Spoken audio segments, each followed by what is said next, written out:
बच्चों के प्रति जो मेरी श्रद्धा थी, छोटे छोटे बच्चों को थी, फिर वो मेरा गुस्सा फूटा और मैंने यही कहा था, धक्को देर भर गट, ये था। हो जाता है सार्वजनिक मंच पर बोलेगी इसलिए आपसे पूछा। लेकिन आज इनके ऊपर हमला करके देखो, अगला आदमी की बारह नहीं बजो, मारो नाम को नहीं। चलो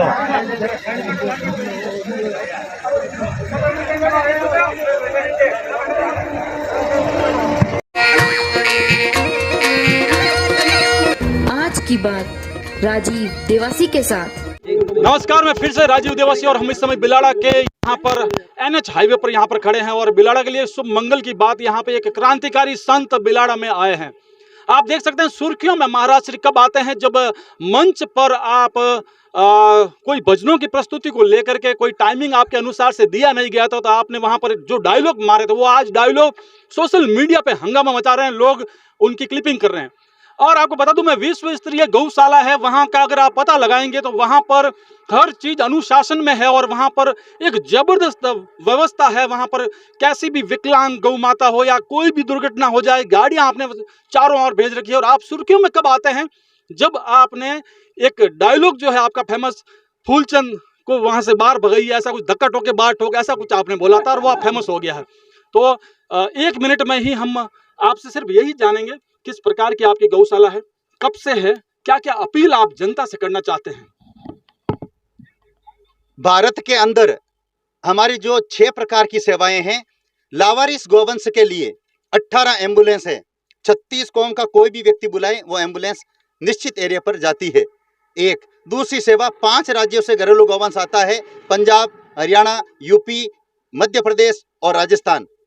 इतना अच्छा इलाज होने से घरेलू बीमार गायें आती है और 800 गौशालाओं से बीमार गायें आती है 3।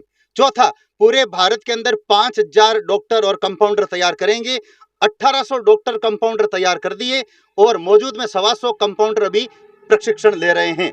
चौथा, 5वां मिशन कथा के माध्यम से जो हमारे दानदाता हैं उनके कथा करते हैं और कथावाचकों के लिए जो कथावाचक विश्व स्तरीय गौ चिकित्सालय में कथा करेगा महीने में 1 बार, तो हमारे पास में ऐसा भामाशा है, उसे 51,000 की भी दक्षिणा वो देंगे।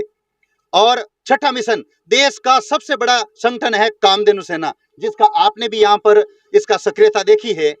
तो रोजाना कहीं ना कहीं भारत के अंदर कटने के लिए गायें जाती है, या मान लीजिए मतलब क्या है कि सड़कों पर एक्सीडेंट है, कामधेनु सैनिक उनको नजदीक गौशाला में भिजवाते हैं। और आपके सामने मैंने लंपी योद्धा पत्र, सम्मान पत्र दिए हैं और उनका मनोबल बढ़ाया है। निःशुल्क कार्ड बनाए जाते हैं, जिन युवाओं के कार्ड नहीं हैं, चाहे वो गायों की सेवा करने वाला कोई भी व्यक्ति हो, किसी भी समाज का हो, निःशुल्क कार्ड बनता है, निःशुल्क पद दिया जाता है और निःशुल्क उसे उपाधि दी जाती है। ये हमारे 6 मिशन हैं और विश्व स्तरीय गौ चिकित्सालय में 2500 गौवंश भर्ती है। और अभी मैंने एक लंपी योद्धा का, देश का सबसे बड़ा मतलब क्या है, शिविर लगाया था। रोजाना के 200 गौवंश वहां आते थे।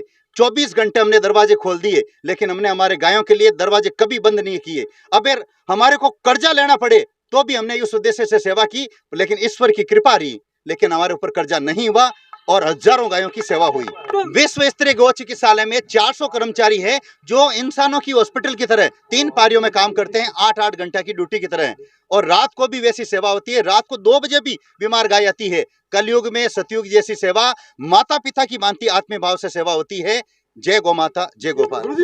यही पूछना चाहेंगे आपको कि विश्व स्तरीय आपकी गौशाला है, वहां पर जो है एक चिकित्सा धाम भी है और आपको हथियार लेते हुए, आपको एक ट्रेनिंग देते हुए भी देखा जा सकता है। सशस्त्र आप सब सारा मुकाबला करना सिखाते हैं, सारी बातें जो है आपकी बहुत ही उचित और सही है। लेकिन एक चीज हम आपसे और पूछना चाहेंगे, जो आपने कहा धक्का ठोक बात ठोको, वो तो आपका पूरा बनता है, लेकिन एक जो गाली गलौच जो हुआ था उसमें ट्रोल किया गया था काफी लोगों को। मेरी बात सुनो आप, ये गुस्सा प्रकृति का एक नियम है।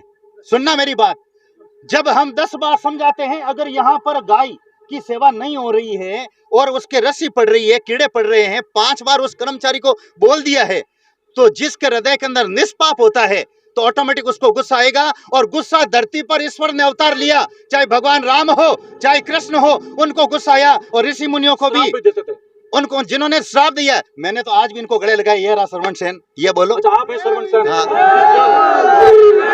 बात को सुने आप, माइता की गाड़ियां घी की नाड़ियां, राजस्थानी कहावत है। ये देखो आप श्रवण जी विष्णु, ये देखो मेरे जांबाज कमाटो है। मैं कहता हूं, अगर आपका लड़का मान लीजिए आपका लड़का छोटा सा 18 साल का है और वो चोरी कर रहा है या सिगरेट पी रहा है, आपके मुंह से गुस्सा निकलेगा। मैं रात को घर की मतलब कहीं बुंडी लगावे हैं, क्यों मतलब कहीं क्यों नशो करे, पढ़ाई कर, ये निकलेगा। लेकिन उसमें अपनप तो होता है। क्या होता है? अपनप तो होता है। हमारे दुर्वासा ऋषि हो और कोई भी ऋषि हो, प्रत्येक, मैं कहता हूं आप अपने सूरज के सामने प्रतिज्ञा कर लें, जितने भी लोग खड़े हैं, क्या जीवन में कभी आपको गुस्सा नहीं आया? आया जाता है। सार्वजनिक मंच पर बोलेगी इसलिए आपसे पूछा। लेकिन हम चाहेंगे जरूर विजिट करें, एक बार जाकर के खुद अपनी आंखों से देखें, और हम भी जरूर जाएंगे। पत्रकार साहब सीनियर, आप कुछ पूछना चाहेंगे? वो डायलॉग मारा अभी देखो। आप कुछ पूछना चाह रहे थे? आखिर फूलचंद का वाकया क्या हुआ था और किस वजह से फूलचंद को धक्का निकाल के बाहर निकाला? देखो ऐसा है कि वो फूलचंद तो मेरे पुत्र के समान है।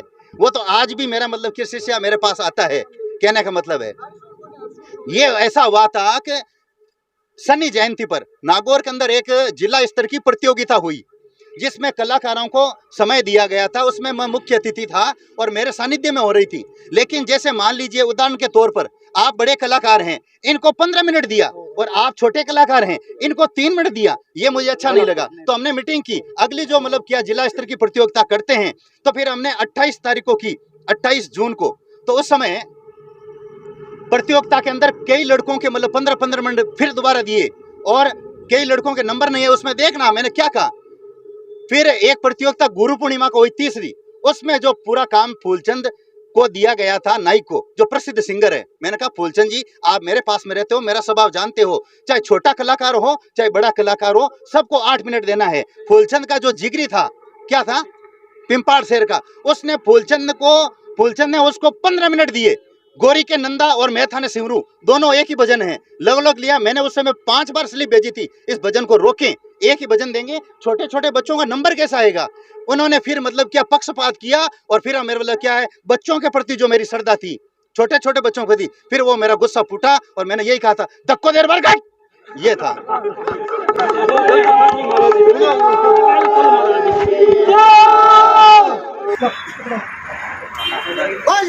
माता की जय।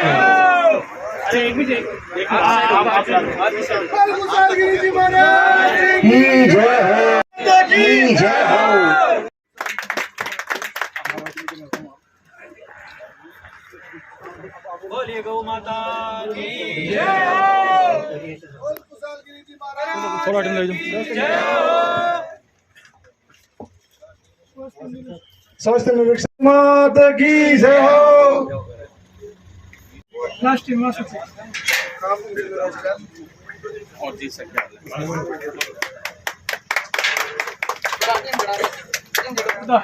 इसलिए मैं निवेदन करूंगा कि आप भी इनको स्वागत करें। बाबूजी के हम लोग हाथों से आशीर्वाद लें। चरण स्पर्श करो बाबूजी। और राजू जी स्वयं इनको बोलिए कृष्ण का नहीं। ये इन्होंने ही शुरू की पूरे अकेले ने। और बोलिए गौ माता की जय। बोलिए कुशलगिरी जी महाराज की। हमारे बीच में आदर्श जाट युवा महासभा के अध्यक्ष महिपाल जी कड़वासरा विराजमान है। स्वामी जी से निवेदन करूंगा कि उनका भी स्वागत करें। माला उनका स्वागत बाबू जी करेंगे। गौ माता समिति संचालक श्रवण जी माली, गौ माता सेवा समिति के अध्यक्ष हमारे बीच में श्रवण जी माली है, जो यहाँ गौशाला के अंदर पानी की टैंकर की निःशुल्क व्यवस्था करते हैं। स्वामी जी, आप उनका भी स्वागत करें। हूं कि आप गौ माता की सेवा करते रहें। जीवन के अंदर आप कैसे भी कार्य करें, अच्छा कार्य करें, लेकिन गौ माता की सेवा से इस पर प्राप्ति आपको निश्चित है 100%। अर्थ, धर्म, काम और मोक्ष चारों की प्राप्ति होती है। इंद्र अंदर हो। आज इनके ऊपर हमला करके देखो, आगला आदमी की 12 नहीं बजो, मारो नाम को साल नहीं।